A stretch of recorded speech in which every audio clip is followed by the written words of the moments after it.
Hey, Rory Graham here with Success Tracks, and in this episode we have a chance to talk with Ken Morrison, who has a video production company in Burlington, North Carolina, and I've known Ken for decades, and he is very successful in his area, and he's going to tell us how a disc jockey and a history teacher ended up in video production and how he made it work for him. So that'll be coming up right after this message.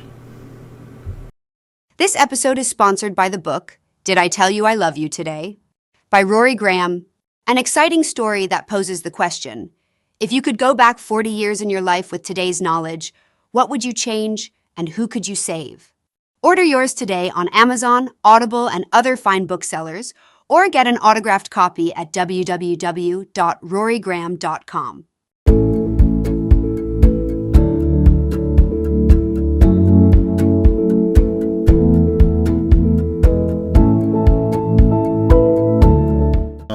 Welcome, Ken. How are you? I'm well, Rory. Thank you for having me. I really appreciate it.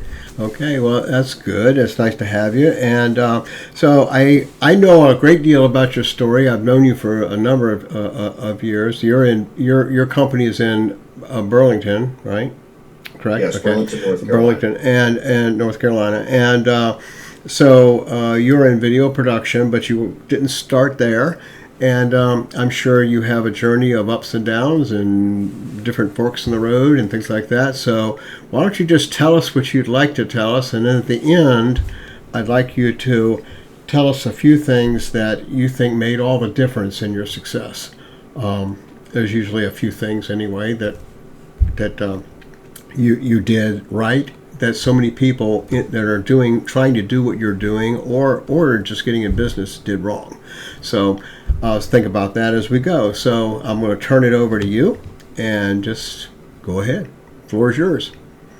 Well, I appreciate it. I went to college at what was then Elon College and majored in radio TV broadcasting. So I learned video production, but this was in the 1980s, and it's quite different now than it was back in those days, to say the least. But my real emphasis at that point in my life was radio. I had actually started in radio my senior year in high school, so I did that for 9 years. I was an announcer. I did a morning show.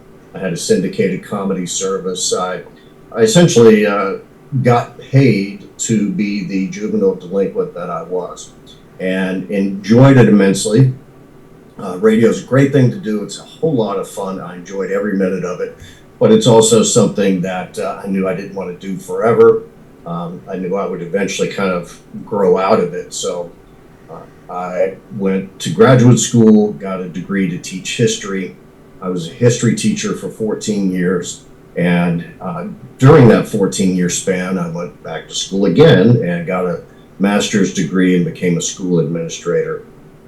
But as many people unfortunately find, education is a very, very difficult career to have, and it became clear to me that it was something that I did not want to continue to do for the rest of my life. And so it's a very long story, so I won't go into all of it, but I had decided that what I really, really wanted to do was video production. I loved doing it just for fun on my own. When I was a teacher, and initially didn't have any sights set on doing video production as a career, but I married way over my head, and my wife encouraged me. She said, you really should do this as a career. And my initial thought was, I can't do that. Only smart people can run a business. And she was self-employed. She has been since 1994. And I knew she could do it because she's much smarter than I am, a very talented person. But with her encouragement, I pursued it. I looked into some possibilities. And that's where I met you, and also your business partner at the time, Virgil Miller, and discovered Video Masters. And that set me, I'm very fortunate, on the right path in the video production world. And that was 2007, and here we are 17 years later, and I'm still doing it. And I love it. As often people say, if you're doing something you love, you're really not working. And I work harder now than I ever have, but I love every minute of it. I truly enjoy what I do. So that kind of brings me to now. I'm a co-owner of this video production company with my wife, and just truly enjoy it. Okay, and so what are some of the services that your company offers?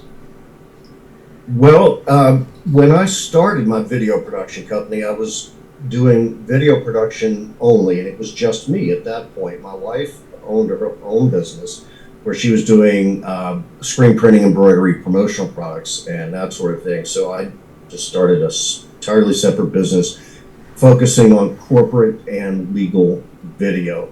As I tell people, anything but weddings. I refuse to do weddings unless you can promise. Good man. Good man. I've done my share. Yeah. I tell people, if you can promise me the bride and her mother won't be there, I'm in. Other than that, thanks. Don't want any part of it. So my focus has always been corporate and legal. For a long time, I did depositions. I have phased that part out of my company. That's changed a lot over the years, and it's just not something I wish to focus on anymore. So my focus is corporate now, doing anything from promotional videos, TV, commercials, social media videos, safety training, that sort of thing. And so it's really kind of gearing down towards that piece. I do still do one piece in the legal realm, and that is something called day in the life videos, and a variation of that, settlement videos. I've produced some of those, and oddly enough, I enjoy that very much, even though you're dealing usually with kind of very sad circumstances. It's still a very satisfying area to work in. Okay, so to summarize, you would rather hang out with attorneys in depositions recording sad circumstances than go do a wedding. Yes. All right, I just want to make sure I had that right. Absolutely. You didn't mention drones.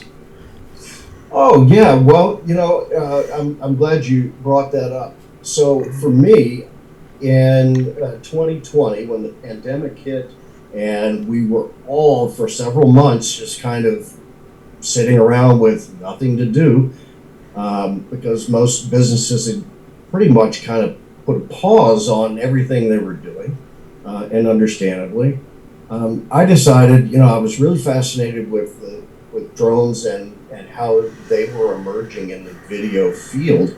And I thought, well, this is the perfect time to learn more about it and get a certification to be a drone pilot, and add that as one of the services in my company. Now, some people have chosen to do drones as the sole focus of their company, and that was never my intention, and that's not what I do with it. I just wanted to add the drone to just one of the elements within video production that I do for clients, that I can say, we can get aerial shots of whatever it is that you need. If it's especially like a construction company, I've gone to many places and done huge construction areas. It's amazing what you can get with these drones. But I decided to add that so that I would have this one more thing that I could offer clients that could differentiate my video production company from many of the others out there who also are producing stuff in the corporate world. And it was a tremendous boost to the business here. I don't rely on the drone stuff as this is the main thing we do, because like I said, I never wanted that to be the focus of what I do, but it has been a tremendous addition to the video production that we do.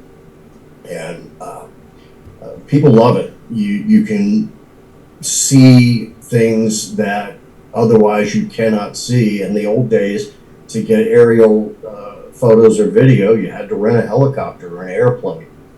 Don't have to do that anymore. And these little drones, the footage you get from them is just spectacular. It's 4K, just rock solid with its gimbals, and I love it. It's tremendous. Well, I noticed you mentioned a couple of things of how your business has changed over the years, and I know that's not something that's just exclusive to video world. I mean, I know the video world, and I know all the format changes that we go through and all that kind of stuff. But there's also market changes, and you've mentioned some of those. And some of the markets you've changed as time goes by because things change. With what's coming up, AI. And the economy, and where do you see your business going here? Let's say in the next 5 years, do you see like AI impacting that greatly? Do you see companies turning more to video, or what? Yeah, AI is amazing, and I do see that as something that is going to have a significant impact on not just my business and other video production businesses, but virtually any business out there that deals in the digital world in any way.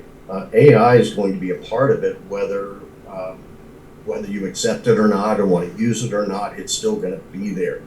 And so, instead of trying to ignore it and say, well, AI scares me, or I don't want to do any of that, I have taken it upon myself to learn more about it, to see what it does, to learn how it can benefit my business, ways I can use it, but not just use it ethically, use it properly, and to make it work without relying on it solely for just taking over for me or anything like that. And so I've really enjoyed learning more about what AI can do. For example, just going in and making changes to photographs that I've taken, where it can do such a great job in removing things that shouldn't be there, or just fixing some things. Sometimes it helps in the creative side. I've used it to help me get started in writing a script. For me, writing is not the easiest thing to do, and a lot of people have, problem with writing. So I would give one of the programs that I use. I would give it a prompt and say, "All right, get started on this," and it's started me out. And then I have a framework from which I could build it. It kind of got me going in doing these scripts and various other things. So I love it. But with anything, you have to learn how to use it properly, and again, ethically. I see the temptation for some people to lean on AI as the workhorse and just output something that is going to be their work product, without putting the human side to it of checking facts and accuracy and making sure that it's actually producing the intended effect. And that would be a dangerous road to go down. I would not do that. I see others doing that, so that's going to be incumbent upon us as business people who kind of come from the non-AI world and are transitioning into it, to make sure that what we do is still high quality, but incorporates the AI as we need it to. All right. So, how about the journey that you've been on through? I like to say, like, from a disc jockey to a teacher to video entrepreneur. So in that journey, can you give us like 3 things that you feel made the difference, that were things that you'd recommend others do? I can, and you know, this is something I think about fairly often, and you and I have talked about this from time to time over the years because we share a similar philosophy in that, first of all, no matter what you're doing in life, whether we're talking about professionally or just in your personal life, really success starts right here. It really does. It's how you set your mind to thinking about what you're going to do.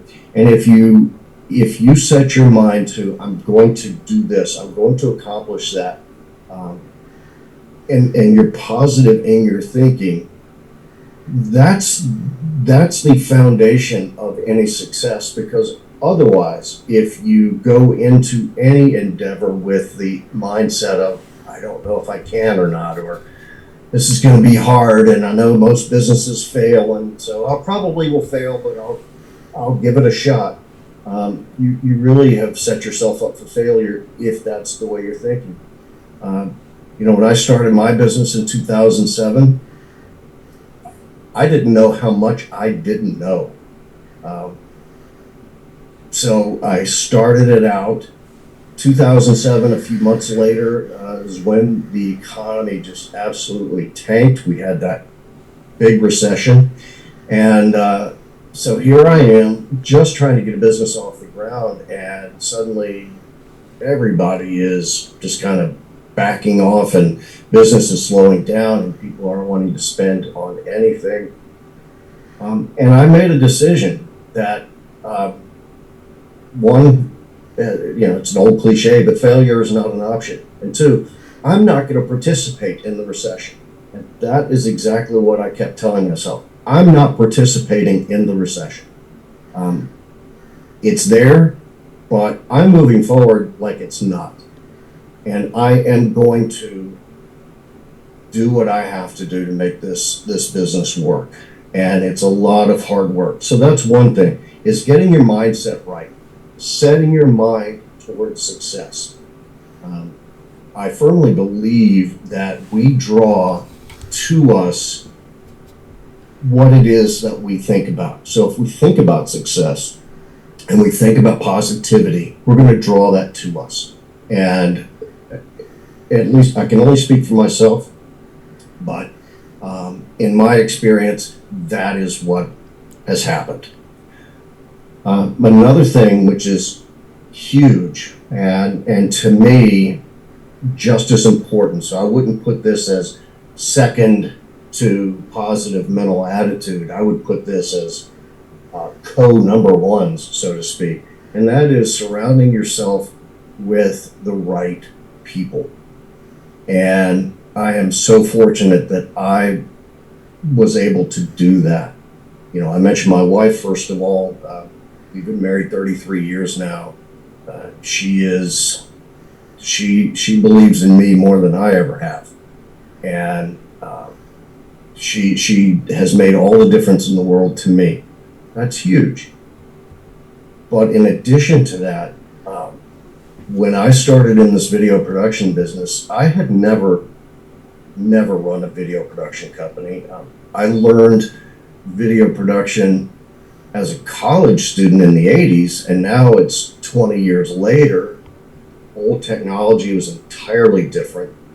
Digital was not a thing in the 80s. So I had to relearn essentially video production from the ground up, and not just the technical side, but also just the business side of it, which is a major part of it. And by finding video masters, and you know, you and as one of the owners of it, learning from you and the other affiliates has made all the difference in the world. As I've said many times, you know, video masters and Rory Graham and others in the video masters realm, you have saved me from myself more times than I could ever possibly count. And I am 100% certain that I would not still be in this business today had it not been for the people that I surrounded myself with. I learned from people who have been there and done that. You guys have the experience. You guys could tell me, you can do this, but don't do that, and then tell me why, and enable me to not make colossal mistakes. And it's not that I haven't made colossal mistakes, because everybody does, and I've certainly done my share, but just being able to surround yourself with people that can help you along the way is tremendous. And it doesn't matter what business you're in. It really doesn't. It's just simply being around the right people. And I may not get this exactly right, but I believe it was Andrew Carnegie who was asked about, he was such a successful steel magnate. And so someone had asked him, how can you be so successful at this? You don't know everything there is to know about the steel industry and all of these things. So how is it you're so successful? He said, I don't have to know all these things. I'm surrounded by the people who do know these things. And it makes a lot of sense. And if I had to offer a third thing is never stop learning.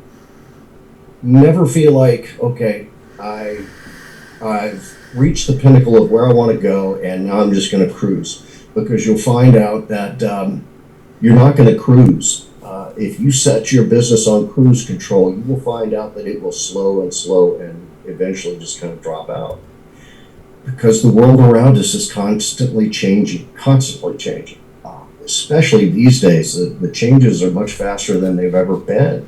And AI is only accelerating that. So keep learning, whether it's the technical side of your business, the business side of your business, or just life in general, whatever it is. Keep that brain active and keep learning. One of the most influential people in my life is someone named Andy Andrews, who wrote a book called The Traveler's Gift, and it's something I highly recommend. It helped to put me in the right mindset of, as what he calls, the 7 decisions, and these are the 7 decisions of success. So I try to keep that in mind and keep myself learning all the time. Well, those were some great points, and I thank you for the kind words and everything. I didn't come back to me because my head has swollen. I was trying to let it go down. No, but thank you very much, and it's some very wise advice. And I too am a fan of Andy Andrews. If anybody hasn't got his books, they're really good. And you have made remarkable progress in your journey, and I think what you were describing is failing forward. So we all fail and everything, but if you have a positive mindset and you attach action to that mindset, as you said, when you were saying that, it was reminding me that Anthony Robbins says, positive thinking is great when you can say you can go to your garden and say, there are no weeds, there are no weeds, there are no weeds. He says, but if you don't take action, the weeds are going to take your garden. And that's what you have to do. You can have positive mindset, which gets you moving, and then you have to do something with that. And also, I think you're absolutely right on that. And I followed your success since we met back in 2006 or 7, I think, and I have enjoyed watching you succeed and have one success after another, and I look forward to what's going to happen here, with the future. Do you have any final words before we end this podcast? I would like to again thank you and the people that I have met through you in Video Masters and in the broad video world. And I again just cannot emphasize enough to anybody and everybody, as you think it, so shall it be. And that doesn't mean that you just think, okay, well, I'm going to have success today and then just sit back and let it happen. Just as you were illustrating with what Anthony Robbins said, you got to think it, but then you also got to put in the action. And that's the key. But if you're thinking positive and you're striving towards that, there's nothing going to stop. Nothing's going to stop you. And this world works on these small business entrepreneurs. Our country is just so many entrepreneurs, and if we all are positive with each other and are striving to help each other succeed, how can we not succeed ourselves? So that's the way I look at it. Well, it's a good way to look at it. Okay, well, thank you again for joining us today, and I will do a little close here, and then I'll be back to talk to you after the podcast, okay? Okay, all right. Thanks, Roy. Okay. All right. Well, thank you for joining us today on Success Tracks. If you have a success story to tell and would like to apply to be on this podcast, you can do so at successtracks.com, and the information on that and how to get in touch with Ken Morrison will be coming up here in just a second. Okay, so with that, we're out.